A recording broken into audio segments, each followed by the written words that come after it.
قابل غور ہے ہمارے لیے یہ بات. ارشاد فرماتے ہیں کہ اگر انسان اس دنیا میں اللہ پاک نے جو کچھ اس کو دیا ہے،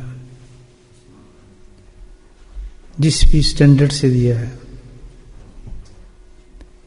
مال، دولت، سلطنت، عہدے، مکان، گاڑیاں، زندگی، کوئی بھی دنیا کی جتنے بھی اس سے خزانے اللہ پاک نے دیے ہیں، اور ساتھ فرمایا کہ بلکہ جتنے اچھے اعمال بھی اس کو کرنے کی اللہ نے توفیق عطا فرمائی.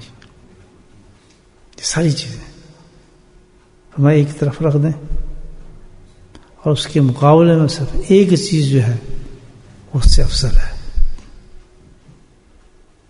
عجیب چیزیں دیکھیں کہ ساری چیزوں کو آپ ایک طرف رکھ دیں، لیکن اس کے مقابلے میں ایک چیز ایسی ہے کہ سب سے زیادہ افضل ہے اور سب سے زیادہ بڑی چیز ہے. وہ کیا ہے؟ فرماتے ہیں اللہ کی رحمت ہے. کبھی میں غور نہیں کیا اس بات پہ، کتنی بڑی چیز ہے. سب کچھ فرماتے ایک طرف رکھ کے سب سے بڑی چیز ہے وہ کیا ہے؟ اللہ کی.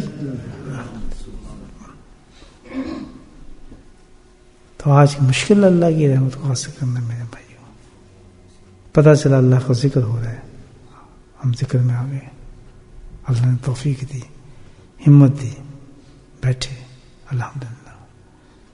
حدیث میں آتا ہے کہ جب کوئی بندہ ایسی جماعت میں بیٹھ جاتا ہے جہاں اللہ کا ذکر ہو رہا ہے تو ایک رحمت کی بات نہیں، اللہ کی رحمت ان کو ڈھانپ لیتی ہے.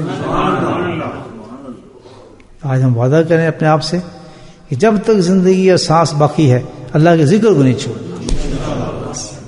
بھاگیں اللہ کہتے ہیں نا، بھاگو اللہ کے ذکر کی طرف، بھاگو اللہ کے نام کی طرف. آپ کو چلنا، آپ کو اٹھنا، آپ کو قربانی دینا، آپ کو بزنس کو چھوڑنا، آپ کو گھروں کو چھوڑنا، یہ سب کچھ عظیم اللہ کے نزدیک بن جائے گا. اور جو اللہ کے راستے میں کوئی انسان قربانی دیتا ہے، ایک بات کو یاد رکھنا، اس میں کبھی نہیں آتی بلکہ بڑھائی آتی ہے، بڑھائی آتی ہے.